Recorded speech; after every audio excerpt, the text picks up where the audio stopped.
Welcome to the Channel Islands Restoration Environmental Experts Webinar Series. First, I'll talk to you a little bit about what Channel Islands Restoration is, if you don't know already. We're a 501c3 nonprofit organization. We're a habitat restoration contractor. We do environmental consulting and environmental education. Tonight, we're going to hear about the Santa Clara River watershed restoration and protection through local action. We'll be hearing from Candice Meneghin, Executive Director of Coastal Ranches Conservancy. Candice is a biodiversity conservationist and recently received her Juris Doctorate with an emphasis in environmental law. She's the Executive Director of Coastal Ranches Conservancy and currently sits on the board of Friends of the Santa Clara River and Save Open Space and Agricultural Resources, which is SOAR Ventura County, and as an appointed director representing the environmental community of the Fillmore and Piru Basins Groundwater Sustainability Agency. With 20 years of conservation and environmental advocacy under her belt, she has worked for CalTrout with the Resources Conservation District of the Santa Monica Mountains and consulted on steelhead restoration and stakeholder engagement programs, and as an advisor on environmental affairs for the 2nd District Supervisor in Ventura County.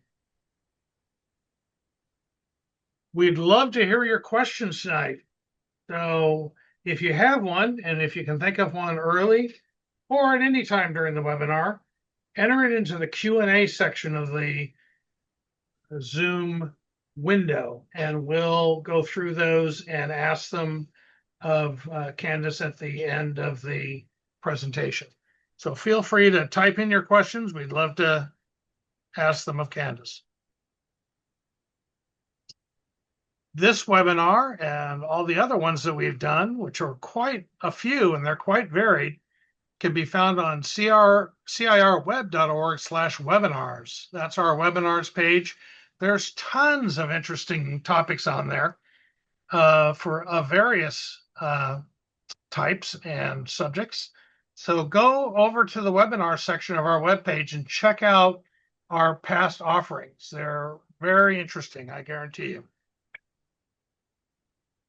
CIR wishes to acknowledge that the land upon which our restoration work is completed is the unceded territory of the Chumash people. We pay our respects to the Chumash elders, past, present, and future, for they hold the memories, tradition, and culture of this land we work to protect. All right, everybody, thanks for joining us on your Tuesday evening. So yeah, I've been with Friends of the Santa Clara River since 2018 on their board, and I'm happy to just present on some of the things that we've been doing. And thank you to Channel Islands Restoration for the invitation.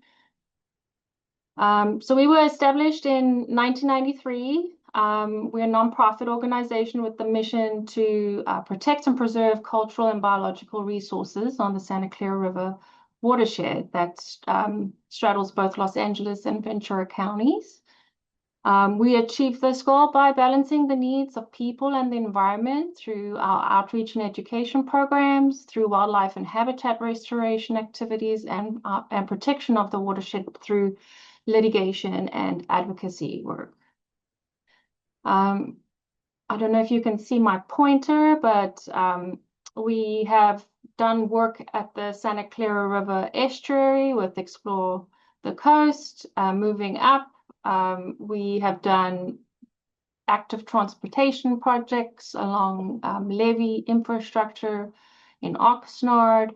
We own a property called Hedrick Ranch Nature Area just outside of Santa Paula on South Mountain Road. We have a fish passage restoration project here on Sisar Creek in the Santa Paula watershed. We sit on the Fillmore and Piru Groundwater Basin Sustainability Agency in this vicinity. And then we have been very active in protection and land use change efforts to make sure that there's proper environmental review in the upper watershed. Starting off with Hedrick Ranch Nature Area, Sandy Hedrick and his family, were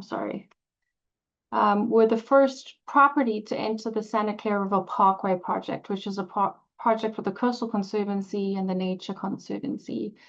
And Sandy gave 220 acres of a family farm towards restoration and protection of the floodplain on the Santa Clara River. It was the first property to go into the Parkway project, and since then, the Nature Conservancy has acquired many other properties. It has rising groundwater and groundwater dependent ecosystems on site. We have 3 miles of river. It's home to many threatened and endangered species. And TNC actually has a node structure, and this area of the Santa Clara main stem is a priority for connectivity and expansion. So there are TNC properties in the vicinity, Hedrick Ranch Nature Area, and we're working with private landowners with regards to a mitigation bank to expand that node on the main stem.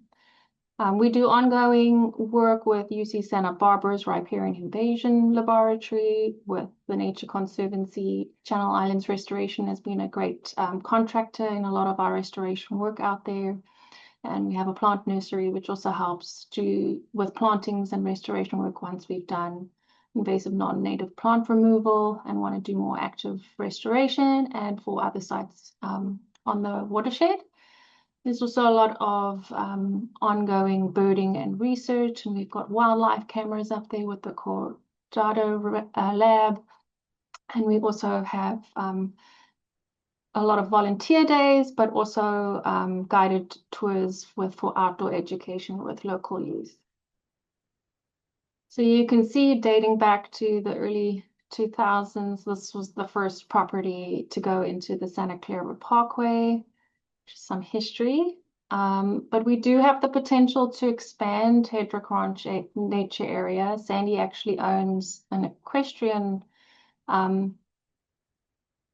property that abuts the Hedrick Ranch Nature Area, and then the Levy's own some property here, and together they've actually entered into an analysis to do a mitigation bank, meeting those priorities that a lot of the local nonprofits have identified along the stretch of the river.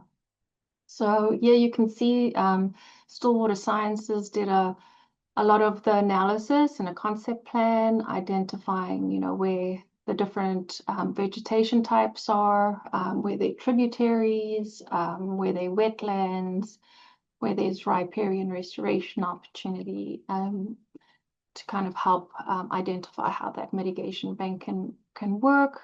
Yeah, you can see the different wetland communities that have been identified, but also like what's intermittent and what's stable out there.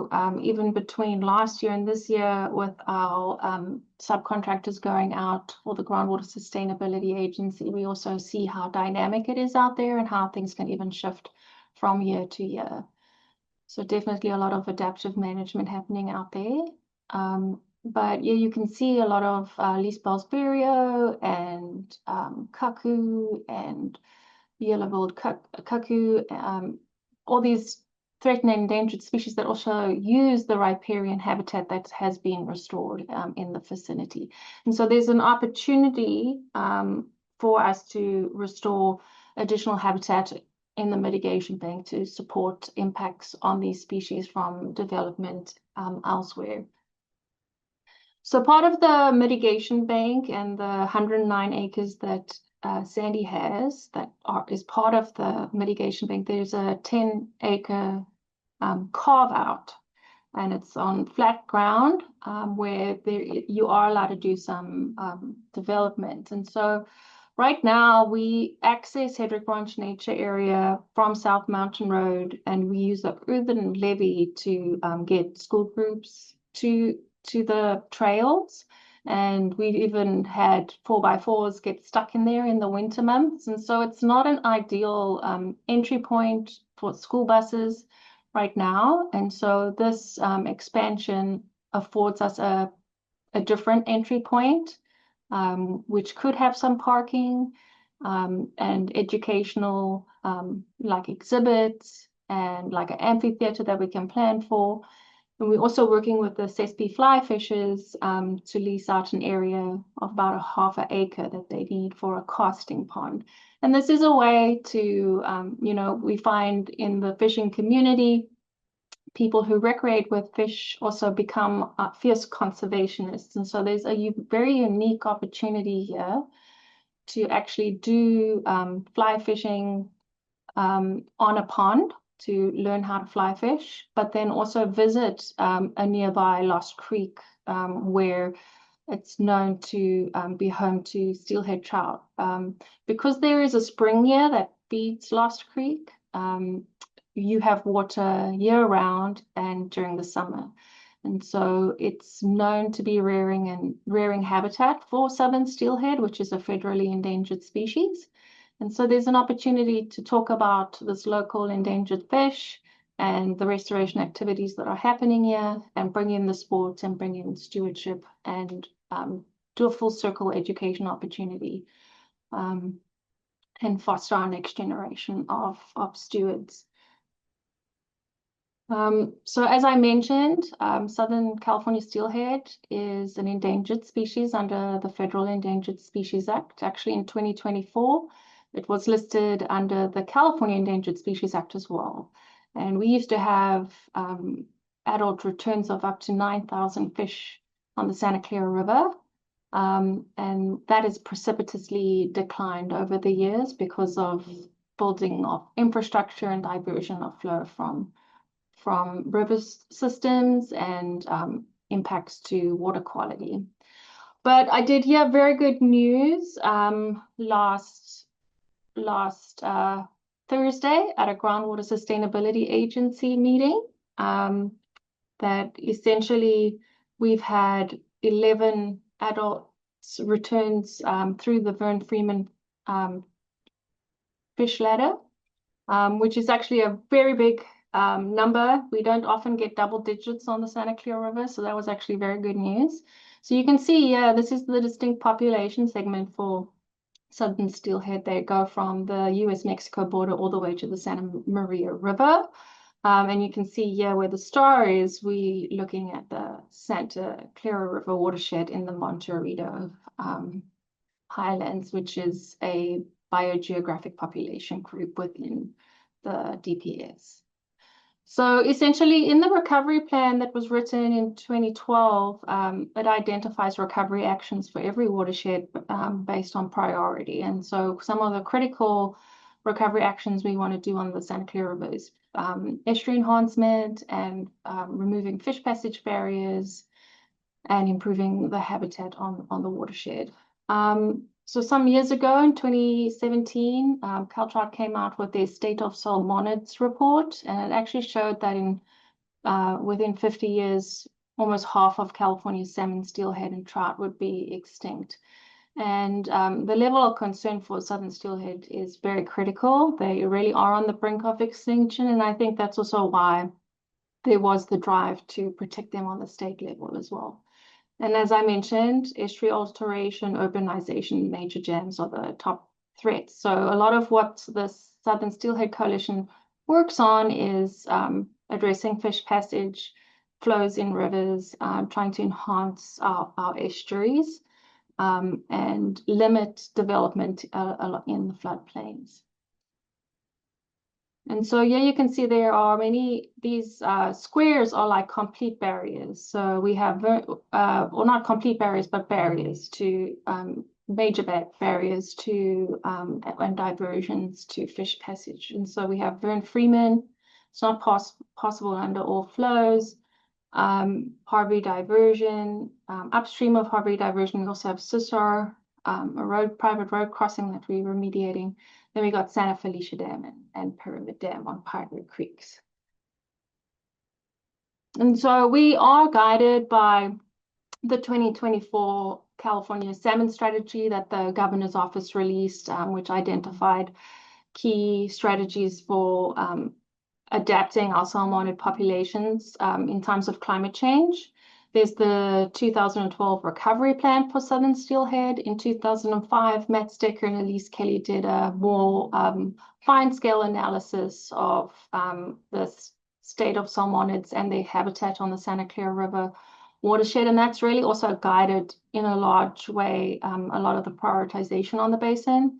But to be fair, this is also now 20 years old and probably also somewhat outdated, especially this is the Fire and Flow Forum document came out after the Thomas Fire, when we had, immense fire impacts on our watersheds, but then also the subsequent debris flows and sedimentation that filled up critical habitat, and how to respond to both the fire impacts and the flow impacts and the sediment impacts on these watersheds, and how that's an adaptive process.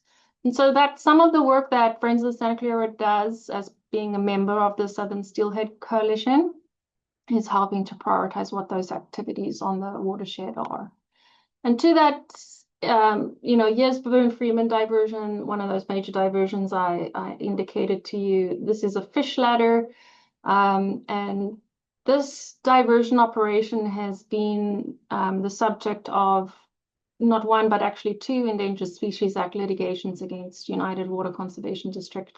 The first one was from CalTrout, which required them to look at an alternative way to provide fish passage at this facility. And then because they didn't implement a solution, which Toya Foundation actually filed a subsequent litigation, and right now, both plaintiff and defendant are exploring either a Denell fish ladder is the one that United is pushing, and then environmental advocates are pushing for the ramp, which seems to a hardened ramp, which seems to better meet National Marine Fisheries Services requirements. But here you can see there's a camera on the fish ladder, and so as I mentioned, we've had 11 fish come up this year, and which is a good number for Santa Clara River. But then on the Santa Paula drainage, we also have another diversion structure. This one also has a fish ladder, and it's also been degraded below the fish ladder. This is Harvey diversion. CalTrout's working on a project here, basically to insert H-beams along this section and improve this drop, because this is a complete fish barrier. And then downstream of that, so downstream of Harvey, we also have the Army Corps fish ladder. This is owned by the Army Corps, but the operation and maintenance is done by Ventura County. As you can see, this was when it was built, and then this was after a storm with boulders coming down Santa Paula. It's been horribly damaged. And so last year, I believe environmental advocates, the Eco Rights, filed a litigation against the Army Corps, saying that they're not implementing a reasonable and prudent alternative that was identified in a biological opinion. And that has put fire under the Army Corps again. And last year, the county watershed protection district actually came out to the public to get input about this stretch and what fish passage and riparian enhancements can happen here. And what was encouraging here is that the county actually put on the website that they would entertain soft bottom, and because right now a lot of this is channelized, especially in the lower section of the county. But I encourage folks who are interested in steelhead recovery to keep tracking this process, and we surely are at Friends of the Santa Clara River, because why this drainage was prioritized is, as you can see, you come off the main stem of the Santa Clara River and you're going to Santa Paula, and then upstream of Santa Paula you get Sissar Creek. And Sissar Creek in all of the watershed is known to be, according to Matt Stecker and Elise Kelly, some of the most productive habitat in all of the Santa Clara River watershed. So just to go back to this slide, this little drainage here And this section here, SOAR Creek, this is some of the most productive habitat in the whole watershed. And so that's why the coalition has focused on the Army Corps ladder, Harvey diversion, and this complete barrier, because we want fish to get up there, because we want this drainage to push out many, many, many steelhead to help recovery in the whole watershed. And so Friends of the Santa Clara River has gone through many design iterations. We did a alternatives analysis, and then we did a 65% design and then 100% design for a bridge replacement here with the help from Northwest Hydraulic Consultants, also known as NHC. And it's going to replace this complete fish passage barrier with a 90-foot span bridge. That will be a prefabricated bridge that we will place onto abutments on the sides here. And then because this is upstream at grade, and then this is horribly degraded, we actually have to address that gradient difference and try and restore a 4% slope, according to CDF, California Department of Fish and Wildlife guidance. And then we are impacting some legacy oaks and some sycamores, so we will have to do revegetation and mitigation in this area to meet county permitting requirements under the tree protection ordinance. One of the other things is how we engage, not just through restoration projects, but also community engagement. Here you can see along the Santa Clara Levee 1, and if you are familiar with River Park, you have the Oxnard collection in this area. This is the 101 year. We got a grant, like a planning and advisory grant through the National Park Service, and we looked at the potential for a loop trail. So you'd connect the 101 to the 118 and loop around through the city of Ventura and Oxnard along the levee with an active transportation project. And what's exciting about this one, it's not just bikes and pedestrians, but it links up to the Santa Paula Rails to Trails effort, so just north of the 118 as well. So you know, I think especially with some of the bike advocates on our board, it would be lovely that we could actually ride a bike from, you know, from the Pacific Ocean up into the headwaters, and wherever that's possible on these levee projects. We advocate for active transportation and pedestrian opportunities and signage, so folks know that this, as much as this river doesn't flow year-round, this is actually a protected riverway that's home to a lot of special species. Some of the other outreach we did a workshop for restoration field techs, so that they are aware of, you know, the sensitive resources that they're working with. I don't know how many folks are familiar, but the county, through the Integrated Regional Water Management Program at Department of Water Resources, and that's through Prop 50 and 84 funds, they did dedicated outreach to their underserved communities, and Friends of the Santa Clara River and CAUSE and Sierra Club did that outreach in Ventura County. And some of the, you know, the key things that we hit on was clean water, flood protection, you know, human health and well-being, and then parks and recreation and green walkable spaces, and concerns about vector concerns like mosquitoes. And one of the things that came out as really important in Ventura County, two of the things that were clear takeaways was the need and want for open space from our underserved communities, and then the other one was water affordability. And so, and then another element of that program was to identify projects that people wanted and needed. And so one of those projects was actually the restoration field techs. And so Friends took that one step further in a subsequent phase of that RWM programming and outreach. And we had our cultural advisors, Marianne and Alakoy Para, come and speak about Chumash culture and stewardship practices and their language.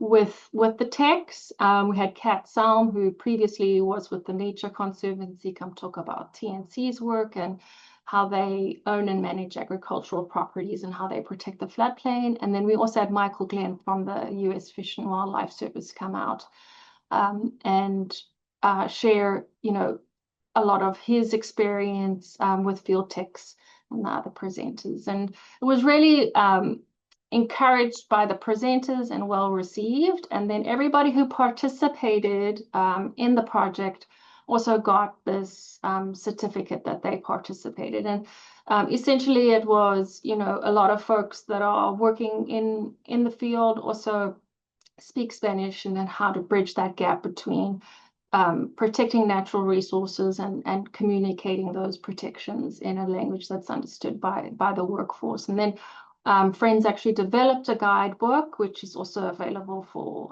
other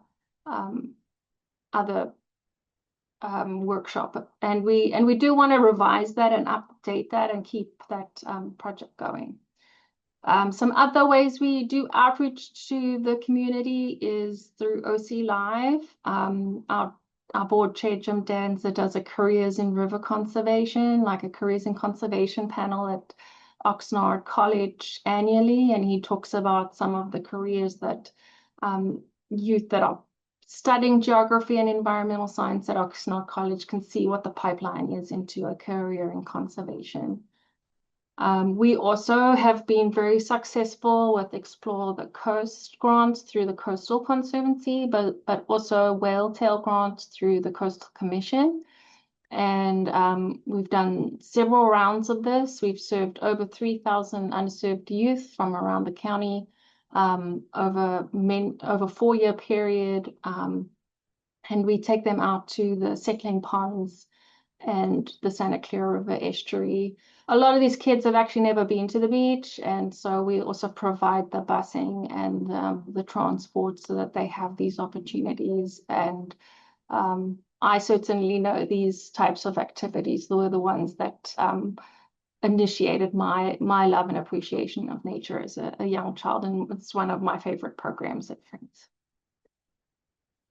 We also did the Sespe Cienega ethnobotany interpretive trail at the Fillmore Fish Hatchery. Here you can see we've built a trail. There's plantings, there's an informational kiosk. And what's so great about this project is we worked with the local schools. So the local schools came from Fillmore and unincorporated communities of Piru and Santa Paula.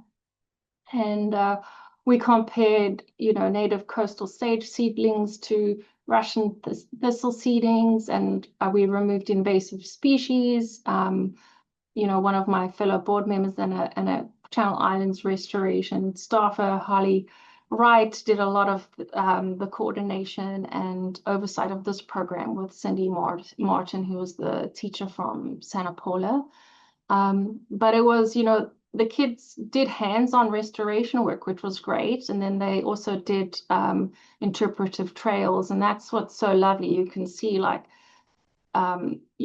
was pretty bare. And then we saw the plants coming in and we flagged it out, and we've seen it improve, and the natives come in and establish over time. So you can see before and after photos. And then we also have ongoing maintenance days with our Friends of the Santa Clara River members and volunteers, both here at the hatchery and at Hedrick Ranch Nature Area. You can see everybody weeding and planting on these volunteer days. And here you can also see the kiosk that was built with the Santa Paula Girl Scouts and Doug Morgan, another Channel Islands restoration staff and volunteer. And we have the chairman of Santa Clara River Conservancy here, who donated mulch. They actually have Santa Clara River Conservancy also has restoration activities happening in this vicinity. And that should be opening to the public fairly soon too. So here you can see all this work that's happened, and the hatchery has actually been really integral. You know, they've helped water plants and helped them get established, and provided tools, and they've really been a partner in helping us do this on their property and make it a resource for the local community and the local school groups to actually come out and do their environmental education in the area. So we worked with Channel Islands, the Boys and Girls Clubs, and Ventura County Resource Conservation District. We actually got one of these Prop 64 Youth Community Access grants. And we worked with the kids to actually design the trail, which was awesome. We also worked with them to put out the plantings of walnuts, cottonwoods, sycamores. Over 200 plants went in. They also helped design the interpretive signs. So this was really like a hands-on community project, and the kids got to see it come alive. And I think, you know, that's also how you get your next generation of stewards are going to that are invested in that site and invested in seeing it stay in good shape. And here you can see we had Chumash ethnobotany classes, avian classes about condors in the area, up the Sespe drainage, watershed classes, and just engagement from the kids and their thank yous and what they learned. That's a lot on our outreach. And then some of the advocacy and other work we do is there's the Fillmore and Piru Basins Groundwater Sustainability Agency. And SIGMA was passed, and there are hundreds of agencies across the state. And the Ventura County Board of Supervisors advocated that if there are going to be pumpers on the groundwater sustainability agencies in Ventura County, that environmental stakeholders should also get a vote on these GSAs. And so at Fillmore, we have the County of Ventura, the City of Fillmore, United Water Conservation District, Fillmore Pumpers Association, Piru Pumpers Association, and then we have an environmental stakeholder. And all of these parties vote on how to implement SIGMA across these basins. And here you can see this is the Fillmore subbasin that abuts Santa Paula. The Santa Paula subbasin is adjudicated. And then this is a GSA basin, and then Piru basin. And then that hits up against the Santa Clarita Valley Groundwater Sustainability Agency. And essentially, your GSAs also have to have cooperative agreements with upstream and downstream basins. And so this just zooms in and shows, you know, that we get timber and Boulder Creek and Sespe Creek and Pole Creek coming into the main stem in the Fillmore Basin. And then we have Harper Creek and Piru Creek coming into the Santa Clara main stem in the Piru Basin. So we actually have, you know, it's one GSA, but for two basins, which is a little bit unique. But essentially, the Sustainable Groundwater Management Act was passed in 2014, and the goal there is to bring priority, medium and high priority basins in California into sustainability by 2042. And so we developed groundwater sustainability plans, and our plan has been adopted, and now we have to implement a roadmap to bring our basins into sustainability. But essentially, there are these 6 undesirable results, and those are lowering groundwater levels, land subsidence, seawater intrusion, degraded water quality, reduction in storage, and then surface water depletion. And for environmental stakeholders, like the big one is the interaction of surface water and groundwater. And we don't want groundwater lowering, that there is no connection to surface water, especially if historically there has always been an input that supported that surface water and groundwater dependent ecosystem. And so groundwater dependent ecosystems are plants and animals and ecological communities that depend on groundwater emerging from these aquifers. And the groundwater occurs near the surface. And it's interconnected when there's a connection at any point between like the saturated zone to the underlying aquifer. And so that's where the surface water and the groundwater interact. And essentially, like, California has lost 95% of its wetlands. And so we are very protective of the wetlands we have, enhancing those where there are opportunities to do that. And then ensuring, because, because of the state of wetlands, the animals that rely on them, we really need to protect that remaining 5%, right, through this process. And so the Santa Clara River Environmental Groundwater Committee was founded in 2017, and that was, so all these environmental groups then elect an environmental rep for their groundwater sustainability agency. And so we have Connor Everts on Mound Basin, and then we have myself on Piru and Fillmore Basins.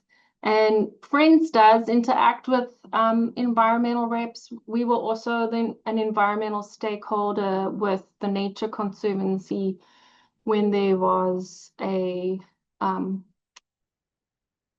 Consensus Building Institute engagement for Fox Canyon Groundwater Management Agency. And so we're trying to ensure that those environmental needs are accounted for in all those different GSA and GMA forums.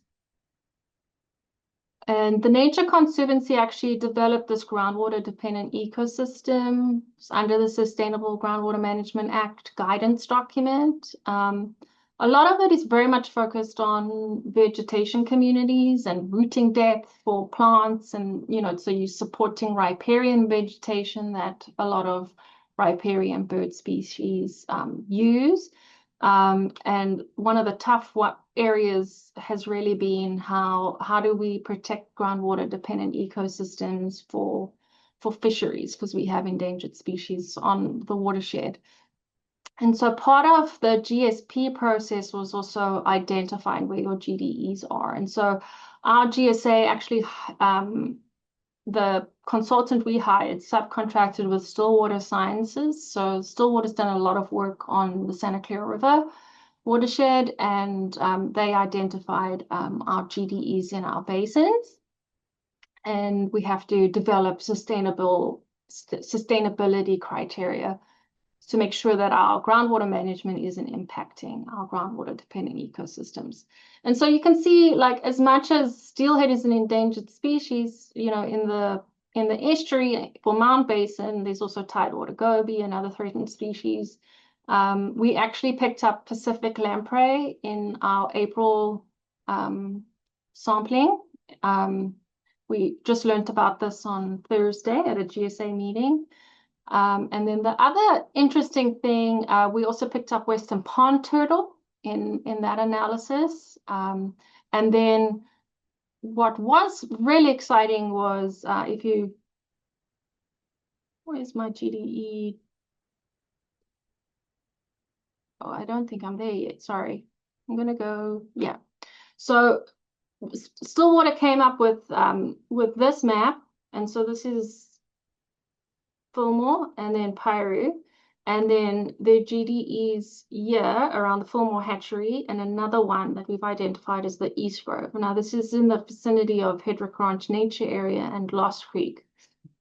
And so Sandy Hedrick, who I referenced earlier, actually caught his first rainbow trout in Lost Creek in this vicinity. And so we know that steelhead use Lost Creek, that spring-fed creek, in the summertime when they're migrating up from the ocean, and throughout the year as rearing habitat. And I've been advocating for that in the GSA process, but our recent analysis that was reported on Thursday night shows that they had observations. So staff actually saw trout in Lost Creek. And then there was confirmation with eDNA samples as well. So we have two confirmations that, that through observation and eDNA that trout are using Lost Creek. And so now we have to, and that's under like a high flow, good water year condition. And so we know that when we have good conditions out there, we are very likely to have trout. And so we have to manage the groundwater not to impact that spring-fed creek, which is rearing habitat for southern steelhead as they're migrating up to the tributaries. So one of the things when I was at CalTrout, we did a series of water talks, and I had Bill Trash from Humboldt State come out and talk about historical hydrographs and what steelhead need from a flow perspective in their rivers. And on the Saint Ynez River, they found at the in a wet year they would get 80 CFS in flow with a summer recession hydrograph at the close to the estuary. And then in a below normal year, that would still be like 24 CFS. And so I think, it's safe to say that we aiming, as much as Sigma is, what's the word? Sigma, one of the things about Sigma, they said that you can't, we can set the baseline at where it was at the height of the drought as a benchmark, And I think for our GSA, we've said, well, we don't really want to go with like the bare minimum. We also want to go with something that's somewhat aspirational. So we've set a little bit of a higher target. That's not the case with all GSAs, but especially when you're talking recovery for an endangered species, like, you're actually talking about enhancing. If you're looking at this 24 CFS historical number, naturally you want to do this for your own watershed. And so some of the United modeling scenarios we've put out there is like, where is it now? What would be as like more of an enhancement, and what would it look like under like really bad drought conditions? And so some of that scenario, those scenarios will be coming out of the modeling over the coming months. I don't think for our assessment we're going to have all the scenarios run that we want, but getting an idea of what a below normal and a wet hydrograph year is like would also help us set those targets for wet and dry years for steelhead on the Santa Clara River. And then lastly, I'd say we also use legal action and advocacy work to protect the Santa Clara River. We have advocated against the Newhall Ranch 5-point development. We lost that litigation, but we did not settle because we didn't want the gag order. We want to be able to still advocate for the environment because there are subsequent phases to that development. And that actually links a little bit to this challenge that we did in 2024. The County of Los Angeles redrew its floodplain maps, and we were saying that they didn't go through the proper environmental review. And one of the challenges we're having, you can see here, there's this mobile home actually fell into the river during those storm events in 2024. And so what we're saying is we shouldn't be developing in floodplains because you're just going to have more of this. And what we're finding in Oxnard is that a lot of those communities also have to have FEMA flood insurance because the Santa Clara Levee 1 doesn't meet the required standards. And so that's also why they're doing that project, because they have to upgrade that levee to actually secure the community that's built in the floodplain. And so to whatever degree we can keep housing out the floodplain, we're advocating for that, so that the river can meander and flow and we can protect habitat, but also it's just unwise planning to be building houses in a floodplain. And then one of the exciting things that happened actually just like a week ago was Magic Mountain, a lot of toxins and pollutants were going into the river. And in 2014, we settled with them and they had to do a whole bunch of corrective measures. And then they got stuck and they couldn't get a permit from the Los Angeles Regional Water Quality Control Board. And they weren't really pushing a solution forward. And then we reminded them that this is subject to a court order and you can't if you hit a hurdle with the regional board, just give up and not implement the solution that's subject to a court order. And so we put them on notice, and then it was either that they would get a contempt outcome from the courts, or we could settle. And so we've worked on a new stormwater treatment and advanced pollution plan. They're on a 455-day deadline to come up with a new technology. And then in addition to the fact that they've been, violating Clean Water Act and their permits, they also had to give out some financial payments. And so Friends of the Santa Clara River will be receiving $2 million over the next 2 years, and that's going to support our fish passage remediation project on Sisar Creek.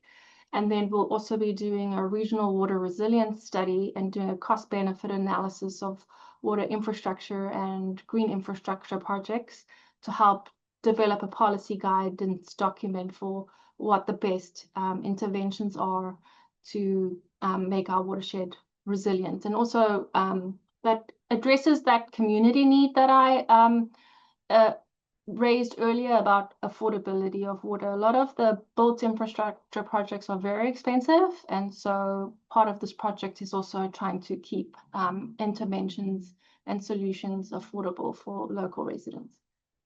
So we're very excited about that.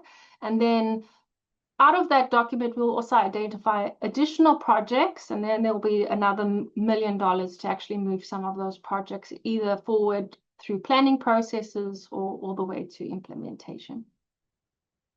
And so this is the project. We've had CEA outline what that looks like. And, there's a project management and coordination role, community engagement with municipalities and industry, ag, the county, the cities, environmental NGOs, and the general public about what their wants and needs are.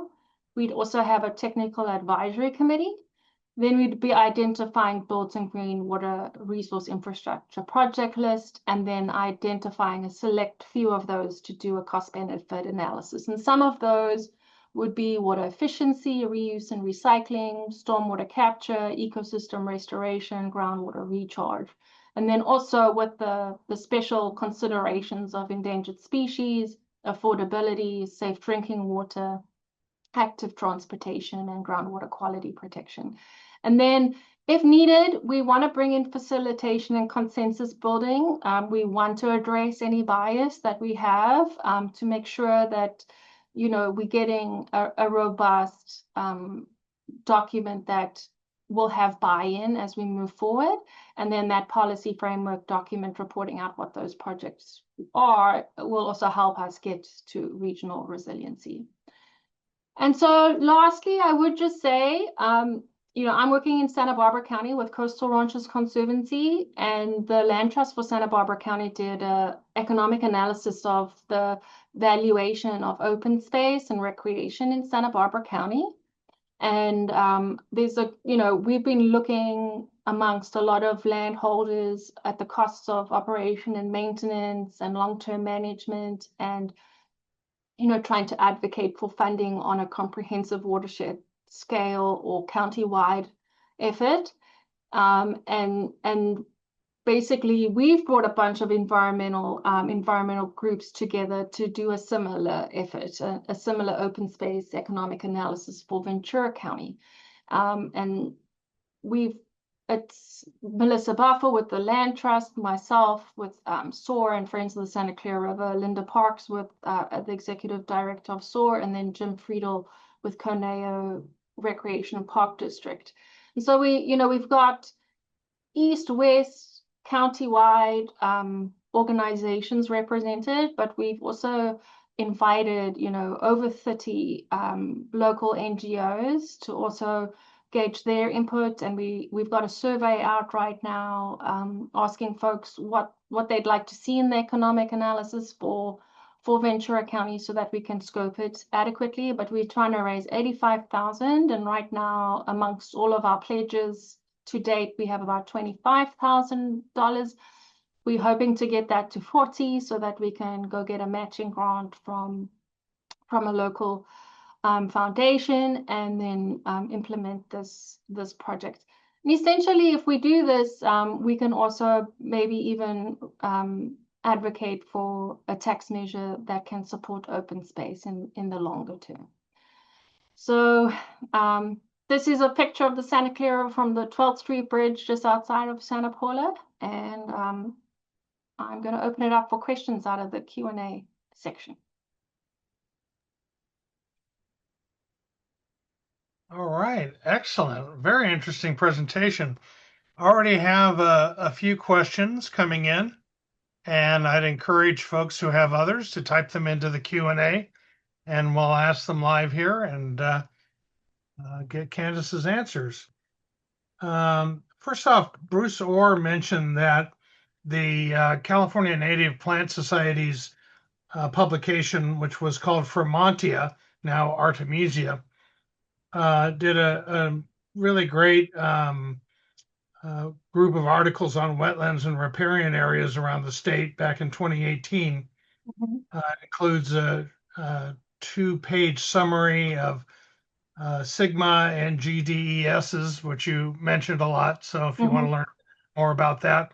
Also a tribute to Bob Haller, which was and all his contributions to teaching a generation of California botanists. I'll put the link in the chat right now while I'm talking out loud. And then we'll go on to the rest of the questions. Let me get my chat going here. Here it is. There we go. Kevin Cannon asked, which is one that I was tempted to answer in great detail. What, if anything, is being done to manage the arundo in the watershed? Right. Well, so in the Ventura County watershed, they have an effort called Arundo Free Watershed, and there has been an effort in recent years for us to do something similar on the Santa Clara River. And so I know that Tom Dudley with UC Santa Barbara's Riparian Invasion Laboratory, he's been working on a grant with CAL FIRE and then also with California Department of Fish and Wildlife to secure a cutting the green tape countywide or watershed-wide permit to do arundo removal. So to date, a lot of our efforts at Friends of the Santa Clara River have been with TNC, with contracting Channel Islands Restoration to do maintenance and restoration at Hedrick Ranch Nature Area and the Taylor properties in that vicinity, in that node on the main stem of the Santa Clara River. But I think what Tom's trying to do is make it a more coordinated watershed-wide effort, bringing in the city of Santa Clarita, because they work in the upper watershed, and then naturally a lot of stuff flows down the watershed and then reinvests. So, it's certainly a multi-pronged approach. It's watershed-wide planning, which I hope we're going to get through with a CAL FIRE grant, but also adaptive management when fires come through, that you have a task team that can quickly go in and address arundo that's sprouting up. And then I know that, TNC and ourselves, we all work collaboratively, a group of us, to do restoration on our properties. But I think the ongoing challenge is the unwilling landowners who are not engaging, that are then reinvesting. And in South Africa, where I'm from, we had legislation that you had to remove all the invasive non-native species off your property before you could sell it. It begs the question of do we need to do something that encourages and incentivizes landowners to participate so that they're not reinvesting and undermining other people's efforts? Because it's not only a biodiversity challenge, it impacts, arundo can collect under bridges and create flooding. It also changes your local riparian forest into monolithic stands of arundo, and then you have fire issues and type conversion. So it's a host of issues, really. But we are all talking, and even at the Ventura County Open Space Collaborative, we spoke about, well, maybe we should go Ventura County wide with that CAL FIRE effort. So it's not just Santa Clara River, but the whole county, and we're working collaboratively through the Open Space Collaborative to address surrender removal. Right. Jeff Coster asks, are there hiking trails along the river that are open to the public? If so, how far can one walk? So basically at El Rio, where the Santa Clara levee is, you can walk on that levee through the park system. At Hedrick Ranch Nature Area, you can come visit. You have to sign in and sign an indemnity form. And there's trails there. We have the Linnea Hall Trail. We have numerous trails, and you can go birding. And then, you can also go walk at the spreading ponds at the Santa Clara River mouth. There's an ecological reserve there. So there are places, and then there's also the Santa Clara River Parkway, which is a new TNC preserve. They've opened that up to the public, and that was with a lot of advocacy from friends that we want access to the open space, right? Right. The Santa Clara River Preserve with TNC is close to Fillmore. Yeah, it's not Fillmore, close to Santa Paula. Santa Paula, right. And CIR's the stewards of that property now. So we've been working with the Nature Conservancy to maintain it and to bring in some kids to do some service projects and that kind of thing. And Nathaniel asked, there was a mention of Western pond turtles. Interested to know if a Paleta presence currently guides action/policy. What does he mean by Paleta presence? I don't know. I was going to ask. Maybe Nathaniel, you can ask your question again, maybe in a little bit, and if let us know what you meant by that, because I'm clueless. So feel free to ask again. It's the species name, he says. Okay. Oh, A. Paleta is Western pond turtle presence currently guides. Yeah, interested to know if A. Paleta, the species, presence currently guides action/policy. Well, I know that through the U.S. Fish and Wildlife Service, they have petitioned for greater protections that they're going to be threatened. And so while there's a petition underway, typically a species is afforded that protection in the interim. And so until it's official, we manage that it is, threatened. And so we've always listed Western pond turtle as protected in our project. So I think it's just more as per normal, but we are aware of the listing, yeah. Okay, David Perez. I didn't get a chance to quite read this ahead of time, but it's like an interesting question. Thank you for such a vibrant and detailed presentation today, Candice. I have a question regarding your thoughts on the Klamath Dam removals. From the initial reports after the removal, there was a fast return of salmon. How may the largest dam removal in U.S. history help motivate future dam removals and ongoing remediation efforts on the Santa Clara River? Good question. Okay, I'm going to answer this as me and a steelhead advocate rather than on behalf of my organization. But I would say, between Boone Freeman and Santa Felicia Dam and Pyramid Dam, those are critical barriers to steelhead migration. And at one point, the Salmon Center, which is a collaborative across the Pacific Northwest that looks at salmon recovery, identified the Santa Clara River as the stronghold for southern steelhead. And so we have 2 wild and scenic designations, one on Piru and one on Sespe. And we know we have reproducing steelhead on the Santa Clara River. And so from a recovery perspective, we need to get real about fish passage remediation. That State of Salmonid's report said dam removal, fish passage, these are the critical limiting factors. And, I oversaw the first CalTrout litigation over Vern Freeman diversion, and I chaired the Santa Clara River Steelhead Coalition for a while. And I will say, a lot of advocates were looking and advocating for damnus diversion at Vern Freeman. And, now we're talking about hardened ramps and denil fish ladders, and we've seen how, bladder dams, inflatable dams work in other parts of the country.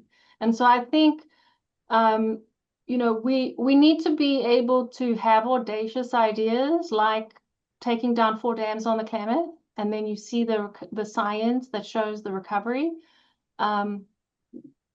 We should be looking at things like damnus diversion instead of building more infrastructure that has a likelihood to fail.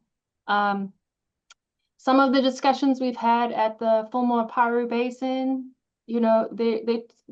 I've heard pumpers say there is enough storage in the basins that would equal Santa Felicia Dam.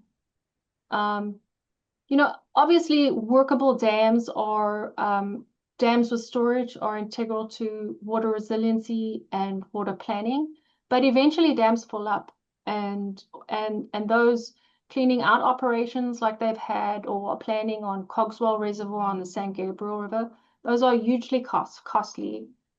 United has fish passage obligations under the Endangered Species Act at Santa Felicia Dam.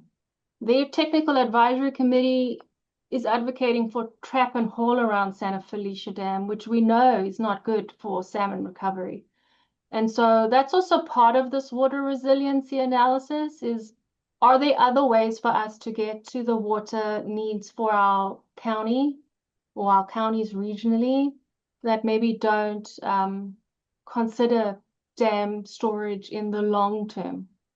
How do we get there? And so I invite folks to participate in those activities because, maybe it's a removing Santa Felicia Dam and raising Pyramid Dam. These are things that we should be considering. And I think Klamath has actually just given people the wherewithal to actually explore the bigger ideas, the bigger solutions. Okay. Elia asks, you said there was an open space economic evaluation to quantify the benefits of restoration. That was in Santa Barbara County. But she asks, one of the most purported benefits of restoration is groundwater recharge and overall more water availability. Is that one of the benefits of the Santa Clara River restoration? Is litigation affecting the water use availability for local farmers? I would say the economic analysis is to value open space. And so open space is not only natural open space, but agricultural land. I mean, that's how it's zoned in Ventura County. We also know that by protecting open space for ag, you also need to protect your water sources to support ongoing agriculture. Certainly, the restoration activities are meant to offset, Arando and other species that evapotranspirate at higher rates to address water conservation needs, but also biodiversity conservation benefits through multi-benefit interventions. I would say, our litigation was very much water quality focused with Six Flags. I think the question is more like some of the adjudications that are coming out of the Sigma process.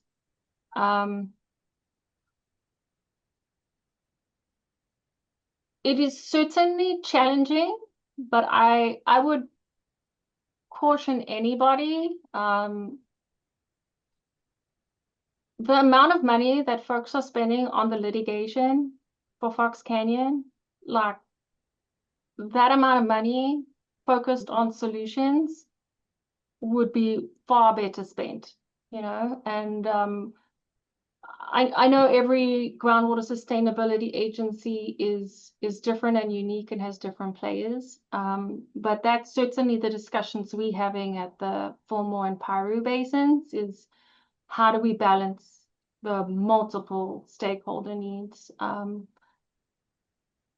mean, I think certainly folks are trying to protect their water rights. I think part of the permitting through the county is to make sure that we aren't permitting too many wells which impact groundwater dependent ecosystems, but also we're not permitting too many wells that are impacting other people's water rights. So I think there's also a bigger role for the county to play in protecting water rights for farmers and for groundwater dependent ecosystems. Okay. David asks, how far up the Santa Clara River were steelhead found historically?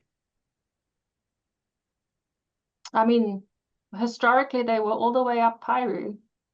Yeah, all the way up Sespe. I mean, they in Sespe right now, in tributaries of the Sespe, like Alder Creek. They in SOAR Creek right now. Obviously, Santa Felicia Dam and Pyramid Dam are now barriers to migration. And it's stocked in middle Piru, but there's suitable habitat above Pyramid Dam too. So Bruce chimed in when the Arundel question came up. He said SCRC, UCSB, and Stillwater have a grant to develop a prioritization approach for Arundel and the Santa Clara watershed, Santa Clara River watershed, and hope to update this periodically. So let me put in the link he suggested in the chat. There you go. Phil White asks, I read that United Water was trying to have sections of the Santa Clara River removed as steelhead habitat. What is the status of this outrageous effort?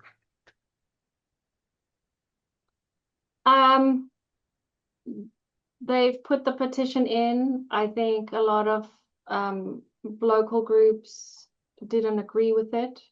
I mean, it's certainly a mix with the current administration on how that's going to go, but I haven't heard a finding just yet. Unfortunately, I think the last I heard is that NIMS agreed with that determination, which I find horrifying. But that's the last I've heard on it. Okay, if anybody else has any other questions, we got a minute or two more. Put them in. David Perez says, before we sign off, I just wanted to thank Channel Islands Restoration for organizing this evening's lecture and to Candice for illuminating presentation discussion in the Q&A. Well, we're glad that you enjoyed it, David. Thanks for participating.